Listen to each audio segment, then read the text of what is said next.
نعرہ لگاتے ہیں ہم اہل سنت، تاج شریعت، تاج شریعت۔ نحمدہ ونصلی ونسلم علی رسولہ الکریم، اما بعد فاعوذ باللہ من الشیطان الرجیم، بسم اللہ الرحمن الرحیم۔ لقد کان لکم فی رسول اللہ اسوۃ حسنہ، صدق اللہ مولانا العظیم۔ اللہم صلی علی سیدنا مولانا محمد وعلی آل سیدنا مولانا محمد وبارک وسلم۔ الصلاۃ والسلام علیک یا سیدی یا رسول اللہ، یا سیدی یا رحمت للعالمین۔ کتاب الایمان، الفصل الاول۔ وعن عمر بن الخطاب رضی اللہ تعالی عنہ قال بینما نحن عند رسول اللہ صلی اللہ علیہ وسلم ذات یوم اطلع علینا رجل شدید بیاض الثیاب شدید سواد الشعر لا یری علیہ اثر السفر ولا یعرفہ منا احد حتی جلس الی النبی صلی اللہ علیہ وسلم فاسند رکبتیہ الی رکبتیہ ووضع کفیہ علی فخذیہ۔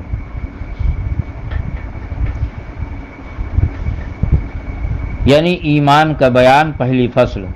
روایت حضرت عمر ابن خطاب رضی اللہ تعالیٰ عنہ سے فرماتے ہیں کہ ایک دن ہم نبی صلی اللہ علیہ وسلم کی خدمت میں حاضر تھے کہ ایک صاحب ہمارے سامنے نمودار ہوئے جن کے کپڑے بہت سفید اور بال خوب کالے تھے، ان پر آثار سفر ظاہر نہ تھے اور ہم میں سے کوئی انہیں پہچانتا بھی نہ تھا، یہاں تک کہ حضور کے پاس بیٹھے اور اپنے گھٹنے حضور کے گھٹنوں شریف سے مس کر دیے اور اپنے ہاتھ اپنے زانوں پر رکھے۔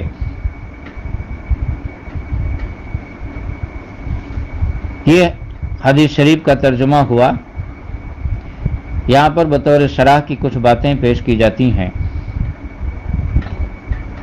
مصنف نے اپنی کتاب مشکات شریف کو کتاب الایمان سے شروع فرمایا۔ ایمان کے لغوی معنی ہے امن دینا۔ شریعت میں ایمان اسلامی عقائد کا نام ہے جنہیں مان کر انسان عذاب الہی سے امن میں آ جاتا ہے، یعنی تمام ان چیزوں کو ماننا جو حضور صلی اللہ علیہ وسلم رب کی طرف سے لائے، چونکہ ایمان محض ماننے اور تصدیق کرنے کا نام ہے، اس لیے اس میں مقدار ناممکن ہے، ہاں کیفیت کی زیادتی کمی ممکن ہے، کیونکہ ایمان عبادات کی اصل ہے، اس لیے پہلے اسے بیان فرمایا، یعنی نماز، روزہ، زکوٰۃ جو اعمال ہیں ان سے پہلے ایمان بیان فرمایا، کیونکہ ایمان بنیاد ہے۔ ایمان کے بغیر کوئی عمل مقبول نہیں، قرآن پاک میں ہے وَمَن يَكْفُرْ بِالْإِيمَانِ فَقَدْ حَبِطَ عَمَلُهُ وَهُوَ فِي الْآخِرَةِ مِنَ الْخَاسِرِينَ۔ اس کے بعد حضرت عمر رضی اللہ تعالیٰ عنہ نے فرماتے ہیں کہ ایک صاحب ہمارے سامنے نمودار ہوئے۔ یہ حضرت جبرائیل علیہ السلام تھے، جیسا کہ آگے آ رہا ہے، جو شکل انسانی میں حاضر ہوئے تھے، جیسے بی بی مریم کے پاس مرد کی شکل میں گئے۔ فرشتہ نورانی مخلوق ہے جو مختلف شکلیں اختیار کر سکتی ہے، جن وہ آتشی مخلوق ہے جو ہر قسم کی شکل بن جاتی ہے، مگر روح وہی رہتی ہے، لہذا یہ آواگمن نہیں۔ اس کے بعد حضرت عمر رضی اللہ تعالیٰ فرماتے ہیں کہ جن کے کپڑے بہت سفید اور بال خوب کالے تھے، ان پر آثار سفر ظاہر نہ تھے اور ہم میں سے کوئی انہیں پہچانتا بھی نہ تھا، یعنی وہ مسافر نہ تھے، ورنہ ان کے بال و لباس غبار آلود ہوتے۔ خیال رہے کہ حضرت جبرائیل علیہ السلام کے بال کالے، کپڑے سفید چٹے ہونا شکل بشری کا اثر تھا، ورنہ وہ خود نوری ہیں، لباس اور سیاہ بالوں سے بری ہیں، پاک ہیں۔ ہاروت ماروت فرشتے شکل انسانی میں آ کر کھاتے پیتے بلکہ صحبت بھی کر سکتے تھے، حالانکہ جب فرشتے کی شکل میں تھے تب نہ کھاتے تھے نہ پیتے تھے، کھانے پینے ہم بستری وغیرہ سے پاک تھے، معلوم ہوا نور جب لباس بشری میں آئے تو اس کی حیثیت الگ ہوتی ہے، اور نور محض رہے تو اس کی حیثیت الگ۔ اسی طرح دیکھیے کہ عصائے موسوی، جب عصا اور ڈنڈا رہتا تو نہ کھاتا نہ پیتا، لیکن جب وہ سانپ کی شکل میں ہو گیا تو فرعون کے جادوگروں کے تمام سانپوں کو اور ان کی رسیوں کو نگل گیا، یعنی کھانے پینے لگا۔ بس اسی طرح سمجھنا چاہیے کہ ہمارے حضور صلی اللہ علیہ وسلم نہ بشر محض ہیں نہ نور محض ہیں۔ ہم ان کو نور محض و بشر محض نہیں، بلکہ ہم ان کو نوری بشر مانتے ہیں۔ نوری بشر ہیں، کھانا پینا نکاح اسی بشریت کے احکام تھے، اور صوم وصال میں نورانیت کی جلوہ گری تھی۔ بغیر کھائے پیے، بخاری شریف جیسی کتابوں میں ہے کہ حضور صلی اللہ علیہ وسلم عرصہ دراز تک، یعنی کئی دن گزار لیتے بغیر سحری بغیر افطاری کے، اور 100 سال سے حضرت عیسیٰ علیہ السلام بغیر کھائے پیے آسمان پر جلوہ گر ہیں۔ تو جب دنیا میں حضرت عیسیٰ علیہ السلام تھے تو کھاتے بھی تھے پیتے بھی تھے، لیکن جب عالم کون عالم نورانیت میں گئے تو اب نہ کھا رہے ہیں نہ پی رہے ہیں، کھانا پینے سے پاک۔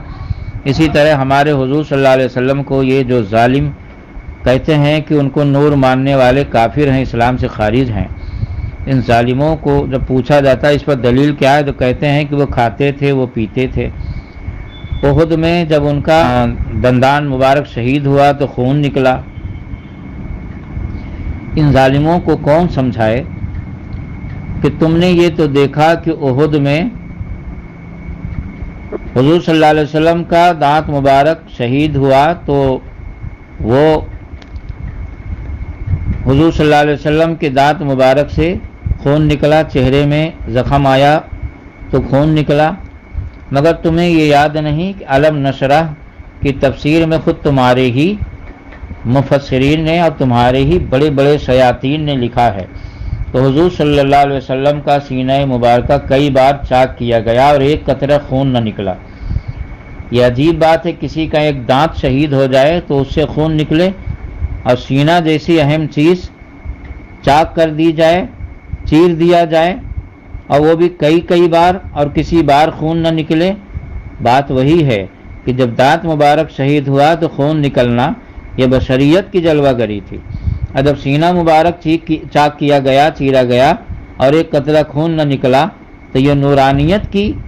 جلوہ گری تھی۔ اسی طرح حضور صلی اللہ علیہ وسلم جب معراج میں گئے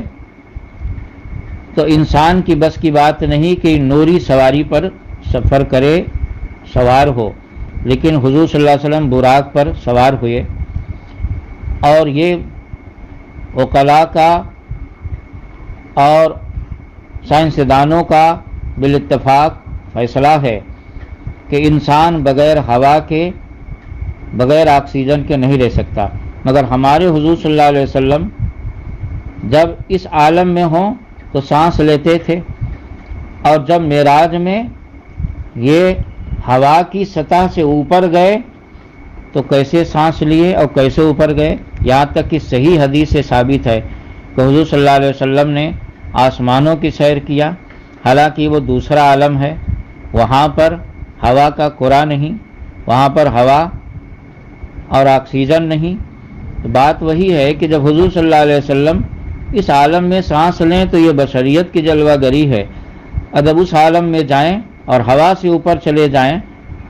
اور ہوا آکسیجن نہ ہو پھر بھی حضور صلی اللہ علیہ وسلم باحیات رہیں اور صحیح سالم ہو کر واپس آ جائیں تو یہ نورانیت کی جلوہ گری ہے۔ حضور صلی اللہ علیہ وسلم کی سیرت سے تو خود یہ بات ثابت ہے کہ کہیں پر حضور صلی اللہ علیہ وسلم سے بشریت کی جلوہ گری صادر ہوتی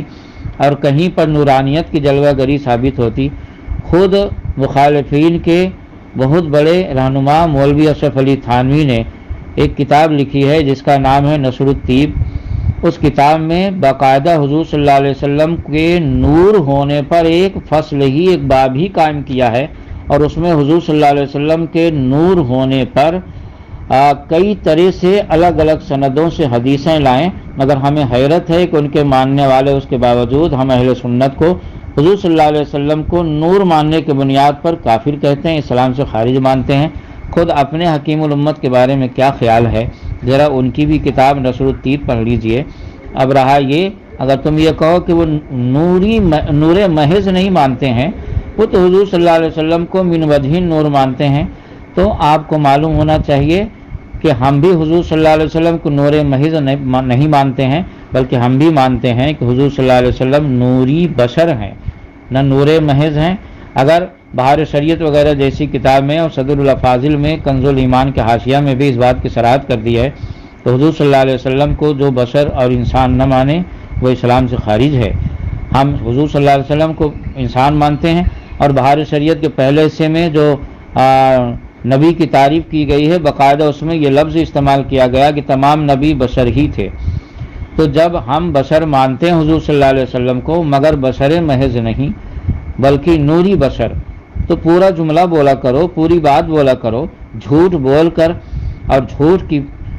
بنیاد پر دیوار قائم کر کے اور مسلمانوں کو زبردستی کافر کہنا، اسلام سے خارج کرنا، یہ کون سی تبلیغ ہے؟ تم اس کو اسلامی خدمت سمجھتے ہو، تبلیغ سمجھتے ہو؟ یاد رکھو، مسلمان کو کافر بنانا یہ تبلیغ نہیں ہے، بلکہ ایسا کام کرو کہ غیر ہم سے متاثر ہو کے مسلمان ہو جائیں، یہ تبلیغ ہے۔